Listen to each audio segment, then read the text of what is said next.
gonna be fun. We can stay up late, swapping manly stories, and in the morning, I'm making waffles. Oh!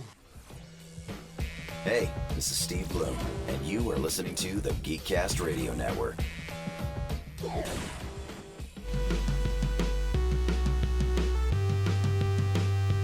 You're tuned in to Steve Megatron on Altered Geek. Hello and welcome to GeekCast Radio Presents, an interview that will also be syndicated on Altered Geek. I'm your host for this evening, Steve Megatron. Coming to the digital studios tonight is David Carpenter. And if you're not familiar with David, he is a veteran of theater, the founder of Tilted Windmills, Theatricals, and CEO of Gamiotics. Welcome to the show, David. Hey, thanks so much for having me on. Yeah, glad to have you. So, as we get started tonight, could you tell our listeners a little bit about your background? Sure. So I've been working in live entertainment, mostly theatrical entertainment, for about 22 years now. I am based around in and out of New York City. My office is in New York City, and I spent the better part of 20 years working on and off Broadway. I produced a show off Broadway called Puffs, which probably your listeners may have heard of. It's a parody of the Harry Potter universe that ran off Broadway for about 3 years and is now the second most produced play in the U.S.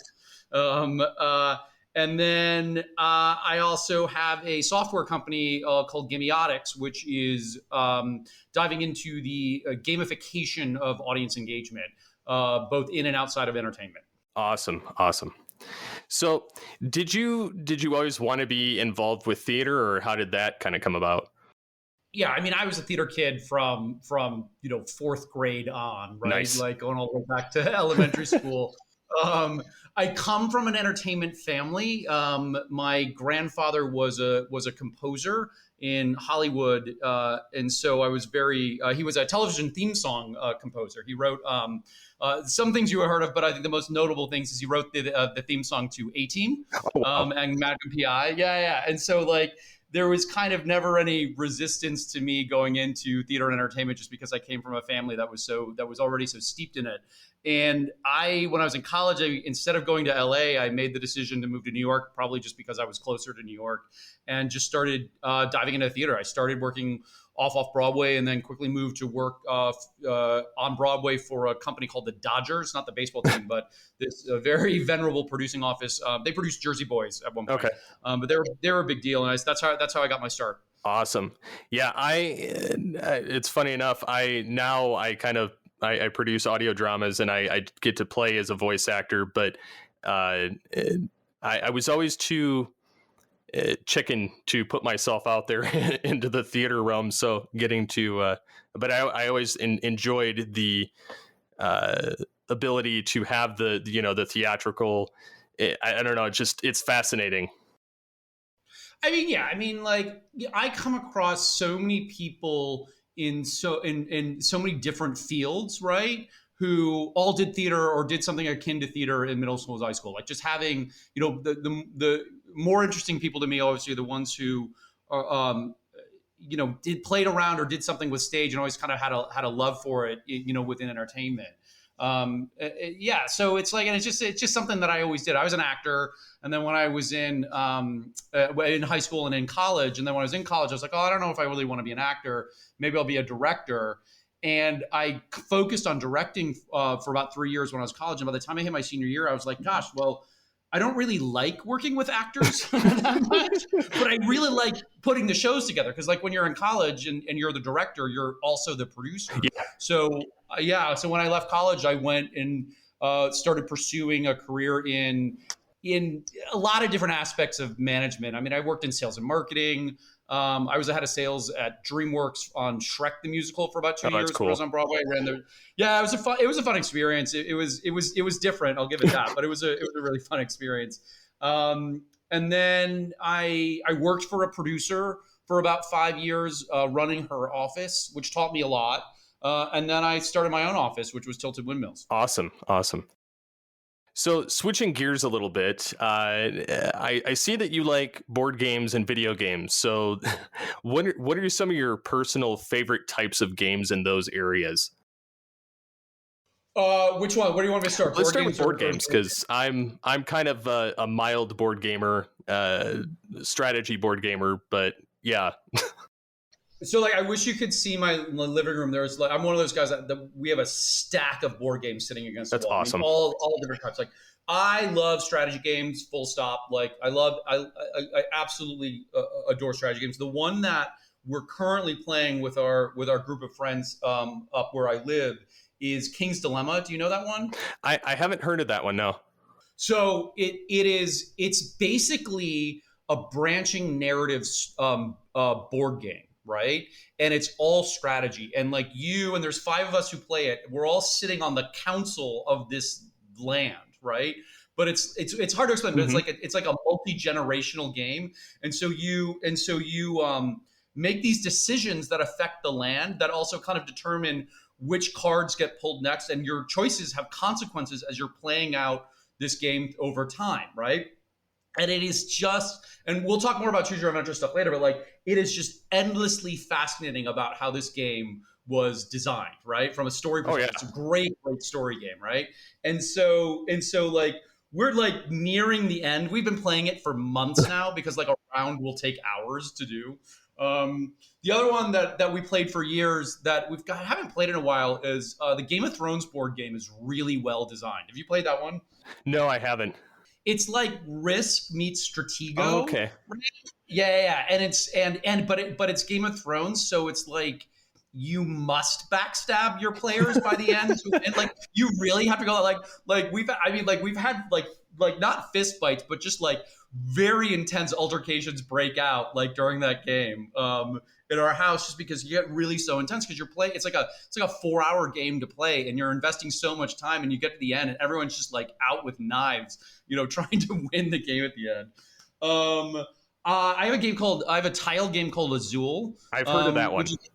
Yeah, Azul, it's like math, right? Yeah. Like it's a math game at the end of the day. You're just trying to out math everyone that's around you. And then of course, like, and I have from friends over that played that. And then of course, Munchkin, which Munchkin can be a tough game, man. Like that can be really mean too. So yeah, those are the board games that one of my friends introduced me to Root. We played the Initiative, if you heard that one, which is a cipher game. With some friends. So yeah, it's like that's the thing, is like every weekend we're playing board games with friends, right? Like it's happening. And then on the video game side, like I love first person shooters. One of my favorite games of all time was Dead Space. Okay. I played through Dead Space like multiple times just because I love it so much, because like it's space and it's horror and it's a shooter. It's all things that I love. And then like I played through Breath of the Wild on the Switch, and I'm currently playing Hollow Knight right now. And I'm in this weird, like, work's really intense for me. So I'm also in this kind of, it informs my video gaming a little bit. So I kind of tend to go completionist. And I'm in this just dastardly horrible thing within Hollow Knight of trying to be completionist on it. And I'm like, I just got to stop. I got to accept 90%. And like, I accept an A and move on with my life and not go for that A+. Yeah, I've had that issue with games in the past. So like playing the like the Batman Arkham games, just because I love the storyline, and then I just have to take this the Riddler stuff and just go, you know what? I'm not going to get them all, but that's okay. Like I've got everything else, and it's kind of the same way with like Mass Effect and other games like that. So. My favorite game, and this is, I hope this isn't too cliche, but literally my favorite game of all time is Last of Us 1 and 2. I mean, it's the best story. It's the best story game I've ever played in my life. Like, and it's one of those games that has just stuck with me. And when 2 came out, like that's what I did last summer. Right? It was like, that's it. Like I was like, oh, this is all I'm doing. And I literally just, like, every spare chance I had, I was playing that game. Because again, it was like horror and zombies and first person shooter, like all the things that I love. And then it's got the storyline, and it draws you in, and then you're just engaged permanently. Yeah, I mean, like, and the thing about Last of Us is that they built it they built it so well that you really cared for those characters, right? And they did a better job in 2 in making you really invest in the characters, which, you know, sometimes in video game design is like tough to do. I feel like that's one of the reasons why Horizon Dawn is so successful, is because you actually you do get invested in her story and this journey that she's on. And it's a big, you know, AAA game, like it's a big game, but they help you invest. But Last of Us is was one of the best ones I've ever played. Yeah, that's definitely one thing that I have to play when I play a game. It has to have a good storyline, otherwise I just kind of lose interest.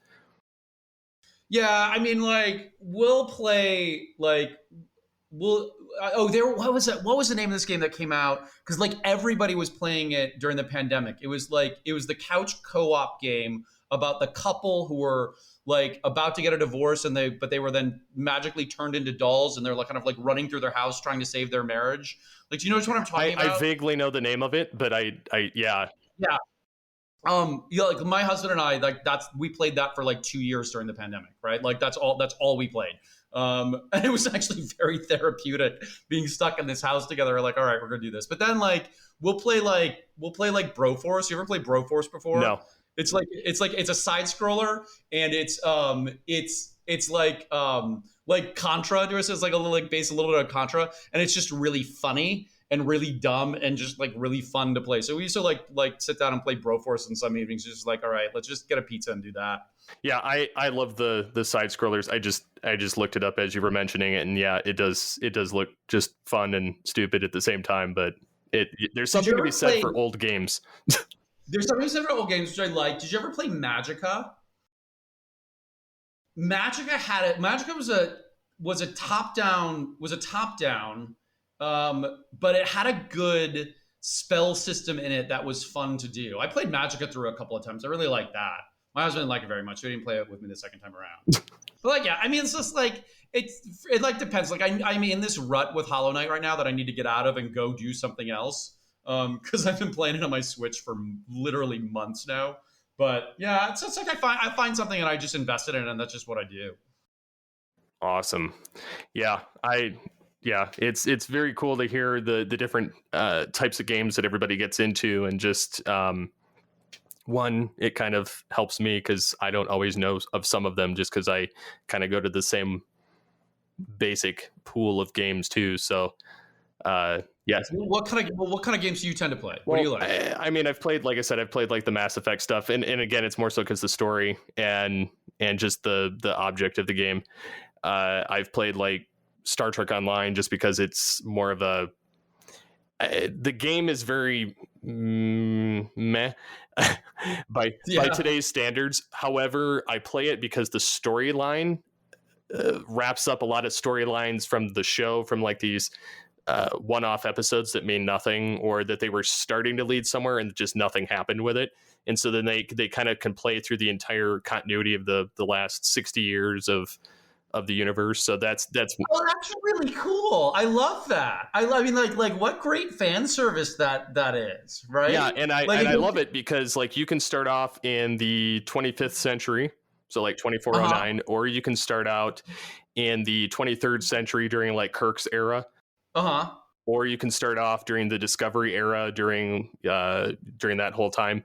And so they've got 3 different starting points for the Federation, and then you've got like Romulans, Klingons, and the Jem'Hadar. So I mean, you can kind of go all over the place with it, and some of the missions are the same based on the faction, and then other ones like the Federation's have obviously more fleshed out, and so you get to play a lot of continuity things that are driven from other aspects. And so like being somebody who watches that whole universe and kind of knows the canon, it's fun to see this, like, oh, this little, tidbit that they pulled from here is, it actually means something. Oh, that's really cool. What a great way to use all your content and IP and just go a level deep, like allow your fans to go a level deeper with it, right? Mm-hmm. And you can create your own characters, and you can modify your own ship, and different pieces and different skins, and all the different consoles to make it do one-hit kills, and that's fun. So yeah, it's very fun. So tell me a little bit about Gamiotics and the Tilted Windmills Theatricals. So, well, Tilted isn't really around anymore. That company wrapped itself up at the end of 2019. I split with my former business partner, and he left the industry and went on. But while I was at Tilted, I was presented with a really interesting problem. And so this is like, it's starting to produce and was looking. We had this company, and we're looking for content, we're looking for things to do. And I came across this show that was basically you were handed a remote, like a 4-button radio frequency remote when you came in. And the show was like, it was about a guy who was always really unlucky in love. And this genie appears, and the genie it was going to help him find love, right? And with the help of this really stupid device called the Chorus of Heavenly Angels, which was the audience, right? And they had this polling system built into the show, right? So it was a branching narrative show that had a point system built into it. And so at various points during the course of the show, while this guy was going on the dates, the audience would make decisions, right? And those decisions were then it was tied to, the remotes were tied to this off-the-shelf educational polling software. So like this is the most basic stuff that you could find anywhere, right? And the audience would vote, and the bar graphs would show, how the audience voted, and that's what they would do. And it was things like where they should go on their date and what the guy should say at various points and all this. And the show had I want to say 11 different endings. And if the audience voted very favorably for the guy all the way through the show, then he would sleep with the girl at the end. And if very negatively, he'd throw himself off a bridge, and then everything in between, right? And I remember just seeing this thing and being like, this is the first time I've ever seen anyone successfully execute this idea in a live theatrical environment. And so I actually optioned the show and started working on it. And one of the first things I realized is that the methodology of handing something to an audience member when they walked into a venue wasn't practical or scalable at all. I mean, it was fine. No. Yeah, it just simply wasn't. And now the show itself had a lot of problems, right? I mean, just a lot of problems. And I'd given pages and pages of notes, and the author's like, "Oh, my work's perfect. I won't take a note." And I'm like, oh, "Okay." I'm like, "All right, good luck, dude." Right? But as I'm puzzling through this, right, I realized that there wasn't a mechanism that was painless, right, to allow the audience to collectively make a choice or take action. And I thought, gosh, that's an interesting problem that needs to be solved. And it needed to be solved to make that show successful. Well, long story short, I got introduced to this programmer named Dave Keane, the software engineer named Dave Keane, who at one point in his career was the senior architect of the PlayStation Gaming Network, right? And he was a lover of theater, right? And he was currently working at this healthcare startup doing stuff with Alzheimer's and technology. It was really interesting stuff. And we presented this problem to him, and Dave's like, well, yeah, okay, I can design an app. And this was back in 2015, right? When I was or 2015, 2016, somewhere around them. I'm like, no, you can't. It can never be an app, right? I said the problem with apps in the live theatrical environment, the live environment, is that if the show starts at 8 and it's 8:05 and it's raining and it's gross out and the patron shows up at the theater and the usher says, "Okay, wait, have you downloaded the app to enjoy the show?" and the patron hasn't and they're already late, you've lost the consumer, right? You've introduced too many pain points to them right to start. And so I said, and so David and I went back and forth. It was and what we came up was this idea of web-based, right? Where originally back in those days, it was you went to a simple website, you entered a code, and then that on your phone, right? So the premise was, and this is in 16, of saying, look, the audience is already showing up at the theater with the tool to be able to engage. It's sitting there in their pocket, right? So why don't we take that tool and harness it simply in order to create an engagement device? And that's where Gamiotics was originally born. It was called something else back then, but that's where it was originally born. And so that original show I talked about, I ditched, right? Because the author and I couldn't see eye to eye. And then Puffs opened, and it was a really big hit right out of the gate. And we actually went to the team with Puffs and said, "Hey, we have this technology that's being developed right now. Can you write a show?" And I spent 2 years in $150,000 going down a lot of very blind alleys in this show that team was working on. And the problem was that I take a lot of the responsibility in that process, is because no one had ever really attempted this before in the way that we were doing it.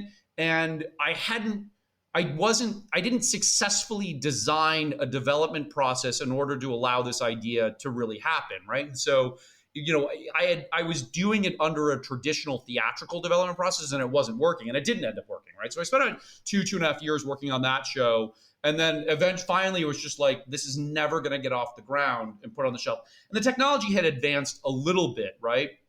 But not tremendously. And then I split up my business partner at the end of 19, and I took control of all the companies. I took control of the technology company. And I remember, the split was fairly acrimonious, right?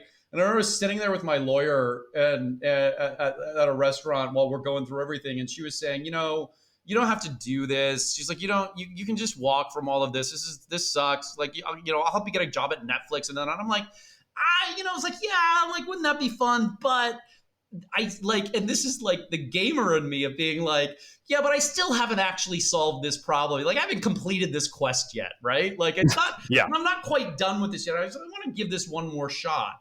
And so I commissioned a new show in the start of 2019, and I was starting to get moving forward again, and then the pandemic hit and everything just went up in smoke, right? Oh, yeah.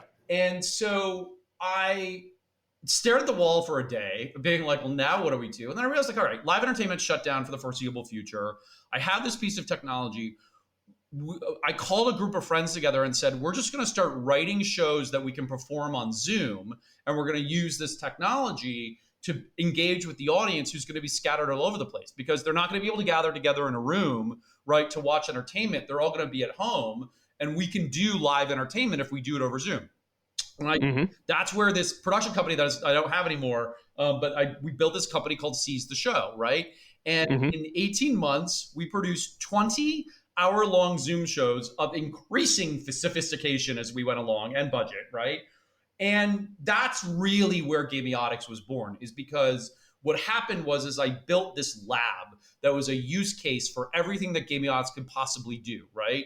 And so we did branching narratives, we did quiz shows, we did game shows, we did murder mysteries, which were super, super fun to do. We did an online escape room. We did like just this time. We did a horror show, we did a Christmas show, we did a Halloween show, like we did all these things, right? And every time I gathered a group of writers together because everybody was out of work, and I had a little bit of money from investors, and I said, all right, I can give everybody a little bit of money, and let's just kind of keep going. And so we just spent this a year and a half period just working at a feverish pitch. Like we'd release a new show every month, cast of all of our friends, and the writing room was all friends of mine who all just kind of showed up one day. I was like, yeah, sure, let's do this. And it was amazing. And because we'd get to these writers meetings and they'd say, well, can the technology do this, right? Can we do this thing with it? And I said, I don't know. And I'd call the engineer. And then Dave Keane had long since departed the company at that point. I'd hired another engineer. I said, hey, can we do this? And they're like, yeah, sure. Give us a couple of weeks, right? And so like we just started getting all of these new tools. And there became this moment where we were able to because effectively Gamiotics is a two-way communication device between audience and content using their web browser on their phone, right? But it doesn't work like anything else that's out there, right? Because no one's actually purpose-built engagement technology for the live entertainment space, because for the last 20 years, everyone's saying, don't bring the cell phone into the theater, don't bring the cell phone in the event, put it away, put it in a yonder bag, they're evil. And I'm like, what if you do the opposite? Like, what if you make, because that's the thing, like and I say this a lot when I'm doing interviews, and I say this when I'm talking to people, is like, my point of view on the cell phone is it's the tricorder, right? Totally. That does, like, I can control the temperature in my house right now, right? Like without touching the thermostat, like it can do, it unlocks the world around us. Let's take this live entertainment space and let's invite it in and use it as a tool, right?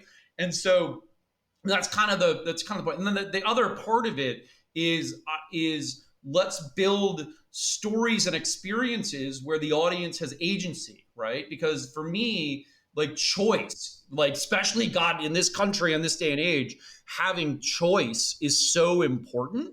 And I love the idea of introducing agency into the entertainment realm where the experience is crafted based on the choices in real time that the audience is making as it's going along, right? I mean, it's everything I love about video games, right? Oh yeah.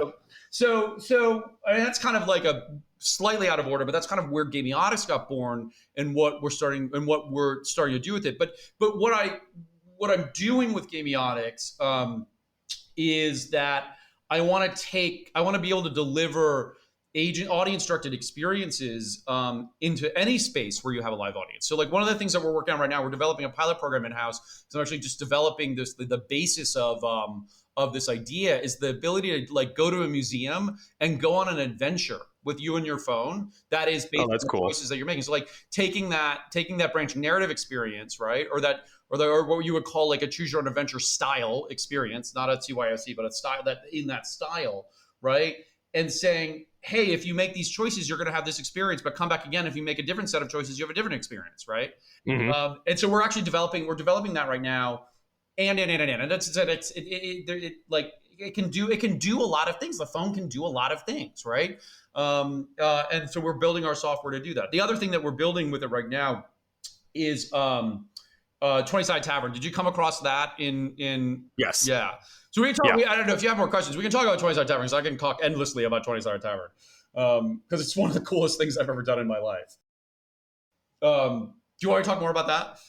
Yeah, definitely. I was kind of reading a little bit about it earlier, and I was wondering how else it comes into play, because it sounds very interesting as far as the the live theater and the interactive capabilities with it, and so just kind of seeing what directions you can go with it. So during the Seize the Show days, we built a show. Sarah Reynolds, who works for me, and David Laws, who goes by Daggle.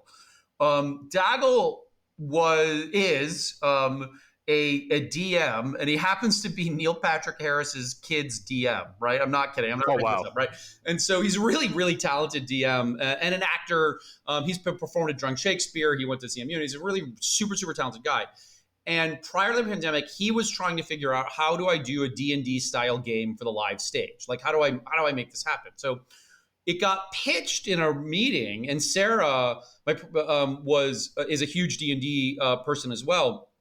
And I said, well, let's do it. Like, what does it look like? And I said, the only, because it was during Seize the Show, I was like, the only thing is, like, you have to give the audience choice and agency. So figure out what choices the audience get to make. And we did it, and it was ridiculously popular, right? And we saw an audience to come to that thing that we hadn't seen at our other shows. I'm like, okay. So when I shut down Seize the Show, I said to them, I was like, what if we just keep working on this and see if this is something we can do for the live stage? And so we got this opportunity to do it at the Philly Fringe Festival for 2 nights back in September. It was like in between COVID surges. And we just kind of did it, right? It was just like 2 folding tables, a box of props, 5 people on stage. You had the software, and people came in.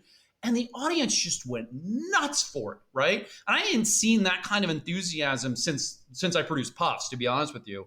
And I remember walking out of the theater being like, oh my God, like, there is a fandom and a hunger for this type of experience that I think we all suspected existed, but we just have now proven. And it's really straightforward, is that we've created this big branching narrative world, right?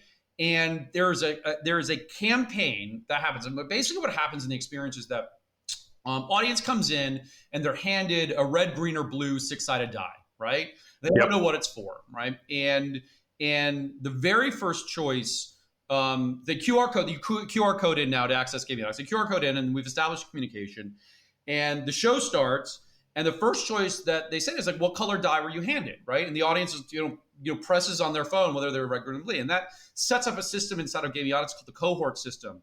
And what the cohort system allows us to do is send choices and actions on an individual group level, right? So we can send things only to the red, send things only to the blue, send things only to the green, and all 3, or red and green. Like, there's a lot of things that we can do with the cohort system, right? And what it is the fighter, mage, and rogue, right? And so the 3 actors come out. One's a fighter, one's a mage, one's a rogue. And the fighter, and they all get up and they introduce themselves and they say, look, you have a choice tonight about which character I'm going to play this evening, right? And each cohort gets to make a decision about which character that actor is going to play, because they don't know when the show starts, right? So we start by having a new combination put on stage, or these three actors and the characters. Sometimes it's the same, sometimes it's new, right? Just kind of depends how the choices go. And then from that point forward, you're just rolling into this story that the audience is making decisions, the actors are improvising, the game master is telling us where we're going, and it's like this big interactive D&D style game where everybody is participating in the creation of the story, and the environment is projected, and the story can go in a lot of different directions, and the battle sequences of the dice are involved, so everyone's rolling dice, and it's just like, and it's a comedy, right? So it's a really funny thing, and so we put this thing together. We just did it in Pittsburgh in April, and like I just never seen anything like it before, right? And it's like for the three of us, because Sarah and Daggle are my partners on this, between the three of us, like we're all like finding something about what we love about gaming, or what we love about video games, what we love about board games, what we love about theater and interactivity. And it's all being kind of combined in this experience that we're creating, because it's not theater, but it's a show, right? If that makes sense, right? And it's a game, and everybody has stakes, and it changes every single night. So we have people coming back over and over again to play different aspects of the game. And so we're going to Edinburgh Fringe Festival with it this August. We're going to be doing a week in New York at the DR2 Theater, Darrell Theater in Union Square, to prep ourselves for Edinburgh.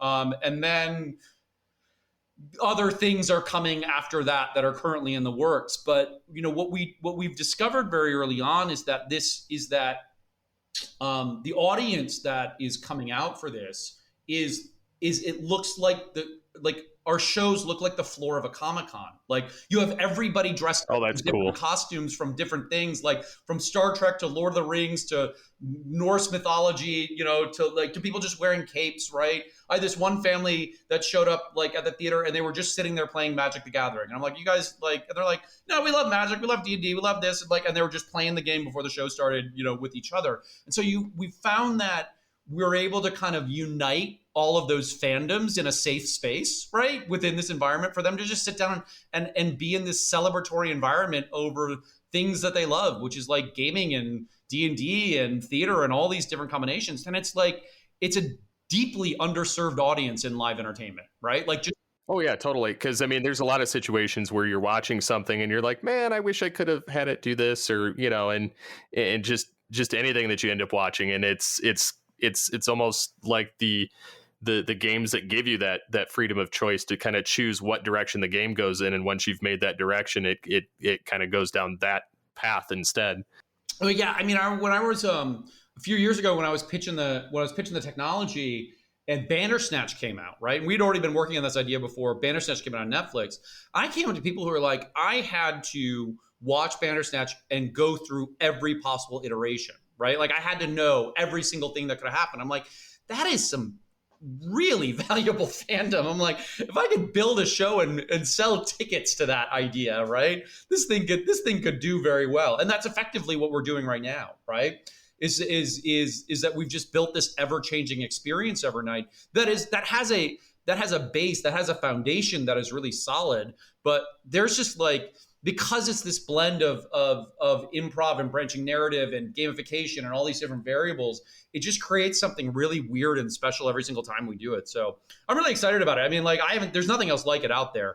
And it looks like it's hooking into like the whole nerddom culture in the right way at the right time. And truth be told, it's just because it's just being built by a bunch of nerds anyway. Oh yeah, and I think that's what's so appealing to it is not only that because it's built by nerds, but it's basically for the nerds that just love just discovering different branches of storylines. I mean, I'm one of those nerds that if I play certain video games, or if there's certain books that I've read that have the kind of choose your own adventure type style to them, and I like to kind of see all the different avenues that I can go without. Oh yeah. I mean, it drives me nuts if I can't. So like even some of the games where it might take too long to get through that point, I'll watch the YouTube videos of them taking this alternate branch. Well, therein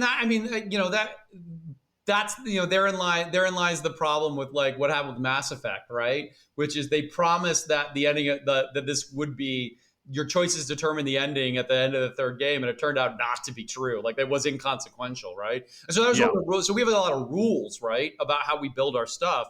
And rule number one is every choice must have a consequence. There can be no fake choices. There can be like it must have a consequence in some way. It's like life. Yeah. And so like that authenticity, right, is really important for us to build in the experiences. The audience must feel like their choices matter, right? Because then they'll feel like they had a real truthful experience, right? And that's kind of the same thing reflected in a video game. Like even though most video games are linear in narrative, right? If it's designed well, you can feel like your choices do matter.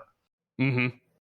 So it's fun. It's really, I think what's really been gratifying is being able to build our own fandom with this right now, right? Like that we're starting to carve out our own little niche for ourselves. Because we got fans in New York, we have fans in Pittsburgh now, we have people who are starting to come in from all over the place to see this thing, and that's a lot of fun. That's a lot of fun, is being able to service that in a way, in a live entertainment way that, like, after years of working on Broadway and off Broadway, it's validating to get this kind of reaction from a community that I was a part of, but always felt very separate from my theatrical community, right? And I just like, I've reached that point where it's like, let's just bring this all together and see what happens, and it seems to be working. So, well, and the nice thing about it is, and the kind of awesome thing with it is that it has like long-term longevity, just because, like you said, no two shows are the same. Yeah. And people like that in their experience. So it's like Sleep No More. Do you know Sleep No More in New York? Not really. So Sleep No More is developed by this very, very wonderful company out of the UK called Punch Drunk, who's done a lot of great stuff. And basically, it's a non-verbal telling of Macbeth. Okay. And right, no, again, but so it's a lot of dance, it's a lot of movement, but it takes place in this building over like 5 stories, right? And when you go into the Sleep No More experience, you wear a mask, right? And I mean like a big white mask so no one sees your face, and you're just kind of dropped in randomly. And the show itself is 3 hours long, and it runs about 6 hours a night. So it goes in like 2 3-hour long chunks, right? But it's all continuous all the way through, right? And you are just entered into this story randomly on various places and at various times. And so your job as an audience member is to kind of like follow and piece this thing together and choose which actor, and the whole thing is moving around you and up the floors, and you're like, and so you're following actors, you're following storylines, you're following thread and plot lines all throughout this experience. And like, I loved it when I saw it because it was an experience where I had agency, right? But none of the choices you make change the experience, right? You could make different choices that change your point of view of the experience, but the experience is always the experience. It's the same story every time. So I was very inspired by this, of saying, gosh, what if you made a choice that then determined what that actor would do? And that's part, what we did with Gamiotics, but also what Gamiotics is powering in 20-Sided Tavern is the ability for the choices the audience have made to change what's happening on stage in real time, right? And that's really cool, right? That you have that kind of agency, and then wanting to come back and say, well, if I made a different choice, what would have happened, right? I mean, that's just the branching narrative aspect of it that I'm so in love with this thing, right? And then of course, like the fun thing, because it's D&D style, the roll of the die, right? You'll get into a battle sequence or a situation where you can win or lose that determines which pathway you're going to go down, and it's completely up to chance. Right. And that's, I mean, like Daggle and Sarah designed that into it. And like, that's what's like magical about it, is you have this idea of chance built into a live theatrical show that keeps everyone on their toes. It makes it really exciting. That's awesome. So what is the potential of the gamification process, and do you see it being used in other mediums like a streaming program or like a live podcast or things like that? Well, I think we're seeing it a lot of places right now. I mean, I think everything that Twitch is doing is gamifying the experience for their users, right? And Twitch is certainly, continue to build into their technology, into their streaming technology, this communication between their streamers and their audience, right? And so I see a lot of the gamification of engagement happening over there, and rightfully so on that platform. It's not real time, like Twitch is lagged. It's but it's still that there still has that gamification. We've seen Netflix make a move into from Bandersnatch into children's programming, but rumor has it they're still investing pretty heavily into more branching narrative stuff that's out there. So we're certainly seeing more of that happening. I think you're seeing a lot of stuff happening on the experiential entertainment side, where the audience is getting more involved, where it's becoming more gamified in terms of their engagement. And I'm just approaching it from this standpoint of take the phone in your pocket, take the brick in your pocket and turn it into a tool, and use that tool and create that two-way communication device, right? So if you look at Wizarding World, the Harry Potter world at Universal, right? Mm-hmm. Buy that $80 piece of plastic wand, right? And an RFID chip is buried into it, right? And that's a gamification of experience. You run around that park, you wave a wand, you unlock a thing, right? But that communication is one way, right? It's a one-way instance of me waving the RFID check and something happening and the thing going on, right? And I thought that's really cool. What if it becomes a two-way conversation? Like, what if it's a back and forth that can happen between the thing? And so we've seen it with the Galactic Starship with Star Wars, right, at Disney. Yep. And they went heavily into CYOC and LARPing and all these concepts are coming into it. And I've heard, I don't know, I've heard various degrees of success or unsuccess with that thing. I'm not going to pay $5,000 to see it. Nope. Quite yet at this point in my life, right? Like, that's not going to happen today. But they're leaning heavily because audiences, and I think it's so true coming out of the pandemic, is like, we don't want passive entertainment anymore. If we're going to go out and spend money, we want to have an experience. And that wave has been coming for a while now, and it seems like it's really starting to take off. And I think it's also the natural evolution of just media and entertainment in general, just because people are kind of, especially with all the streamers and everything else going on. I think that it's more of people want that community. They want that back and forth. They don't want to just sit and just veg in front of a screen. We want the holodeck, right? That's what we want. Yes. My husband and I say this to each other all the time, is that at the end of the day, all we're doing is trying to build the holodeck, right? We're trying to build this, because it's so true. That was one of that was in Star Trek. Those moments, there were so many good ways that they used the holodeck, right, to tell a lesson or tell a story or do something, right? But also using it as an entertainment device on the ship, which I always find to be really fascinating.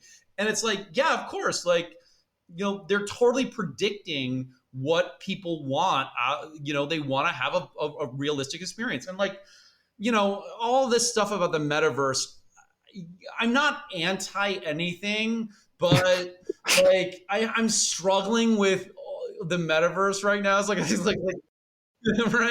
Well, it's you're going to have to, how many people are going to be able to afford a $400 headset?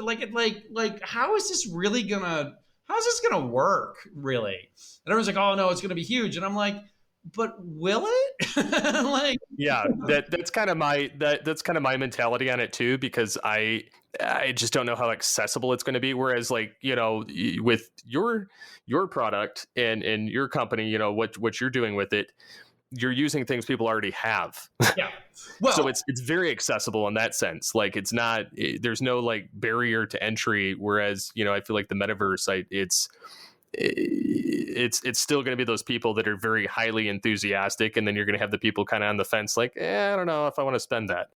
Well, it's the same problem with VR. VR is amazing. I can't tell you how many times, and I've had this experience, so you probably have as well, is you put on a VR headset and you're like, oh my God, this is the future. And then after the 100th time you've done it, you're like, well, I'm going to go walk in the park. Yep. Right. It's just it's really cool and it's really useful, but until it's not. And it's it's been coming for so long and there's been billions of dollars invested in it. Oh, it's going to be so great. And it's yeah, but it's been I don't doubt that that it will slip into the collective zeitgeist of how we operate in the world within the coming decades. I'm kind of just more interested in developing something now, right? Yeah. So, and also again, I'm a live entertainment guy. Like the space that I occupy is the room where we all get together as people. So of course, like the metaverse is interesting to me, but it's also like, well, I also work in an art form that goes back 5,000 years and has always been successful. So like, I'm just enhancing that. Yeah. And I think it totally works. And actually before, when I was doing my research, I was pretty interested because I've never seen anything like it, which is kind of just a testament to itself. And that, yes, I appreciate that, and I'll take the compliment. Yeah. I mean, I know that they've had things where, the audience can kind of vote and do things from the chair. I mean, America's Funniest Videos did stuff like that for years, and all of the different competition shows. But I mean, you look at it, they're literally with a giant, like 80s cell phone type thing, pressing buttons on it, and it's attached to the back of the seat. I mean, it's very trivial and cumbersome and expensive. It's the hard part is that it's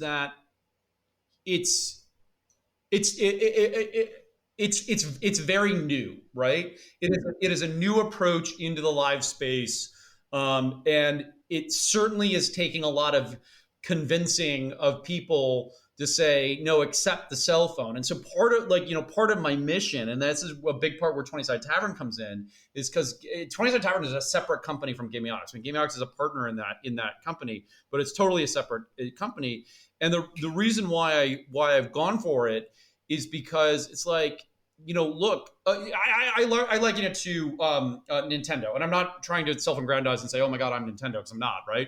But yeah, if you look at the history of gaming, of course, which I studied, right?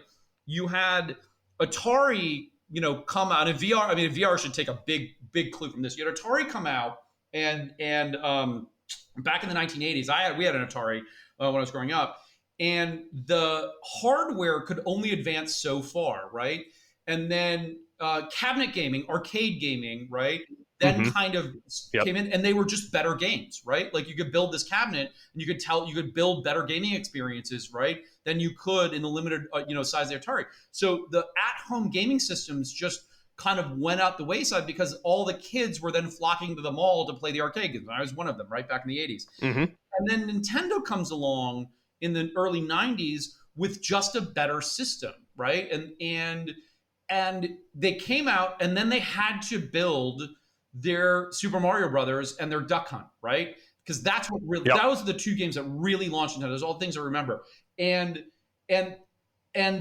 from that point on, Nintendo owned the market for 10 years, right? They made billions of dollars. Oh yeah, easily. And it took a decade for Sony and for Microsoft to catch up, right?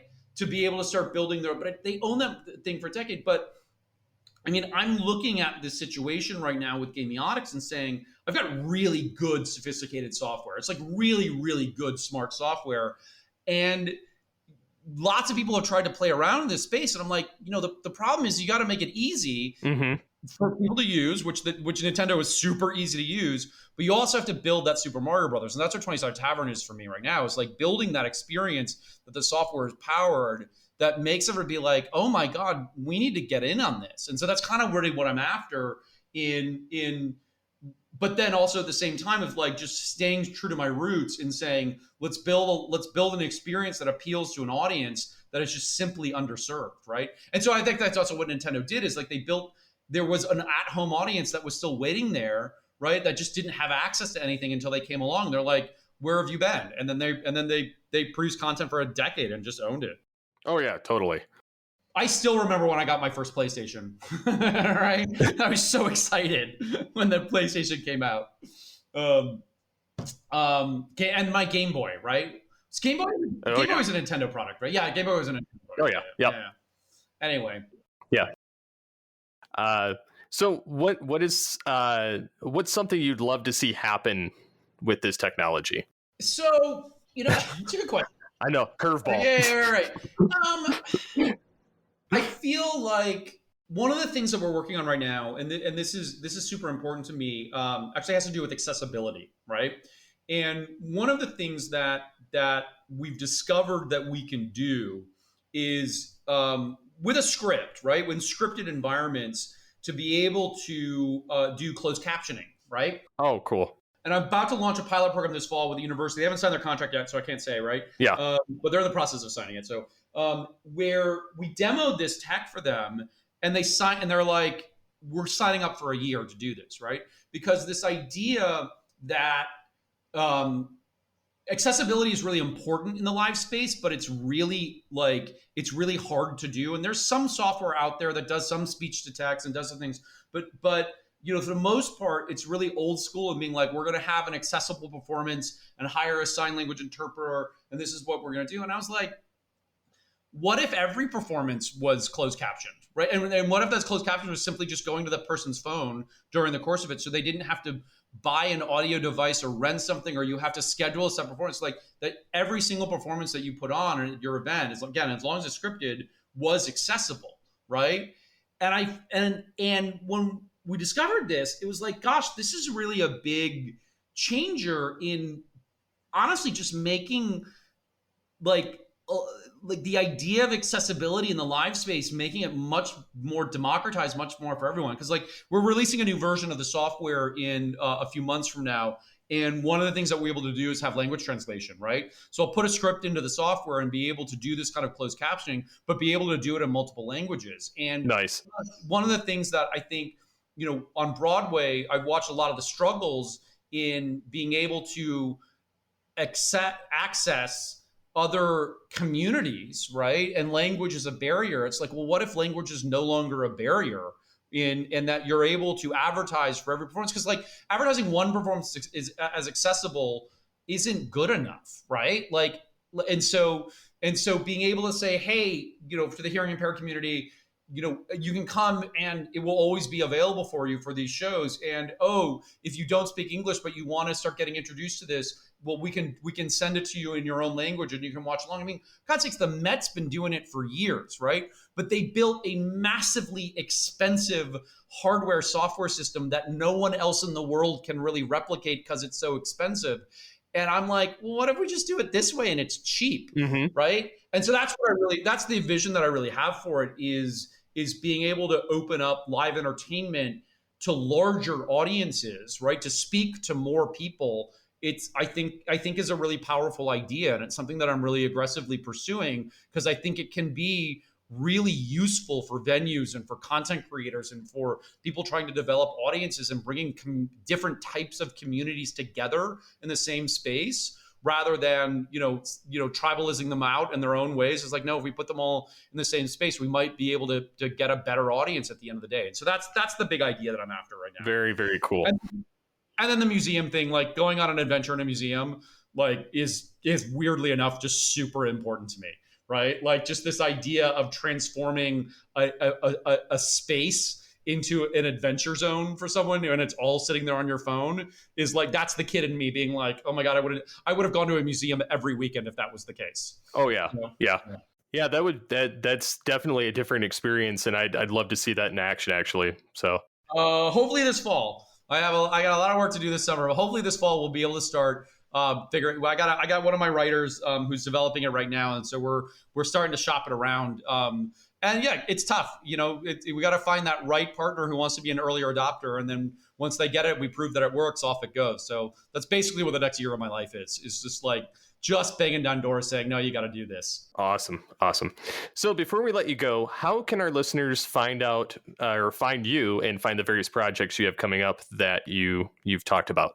So you can reach out to me through Gamiotics, through the website. If you just Google Gamiotics, you come to our website. I'm really easy to find. It's david@gamiotics.com, or you can just do an email to the website. I'd strongly encourage looking up the 20-sided tavern.com or the 20-sided tavern and searching for that, because that's the show that we're building. And you can follow that along. Like I said, we're going to be doing a week in New York. The week of July 18th in New York. We're already on sale for that. And then we're on sale for Edinburgh Fringe Festival. And then fingers crossed, the few things go right in the next few weeks. We'll have a production up this fall somewhere in the continental U.S. And then maybe another one after that. So it's fun. I mean, like if you like D&D and you like gaming and you like everything I talked about, like that's a big one to watch. So yeah, that's how you find me. Awesome. So I'd like to thank you again, David, for taking the time to chat with us here on this Altered Geek interview. So thanks so much. Thanks for having me. And thanks for letting me just spout off about my passions for a little while. I appreciate it. Yeah, no problem. It was very fun. So until next time, listeners, get altered, get geeky with the Altered Geeks.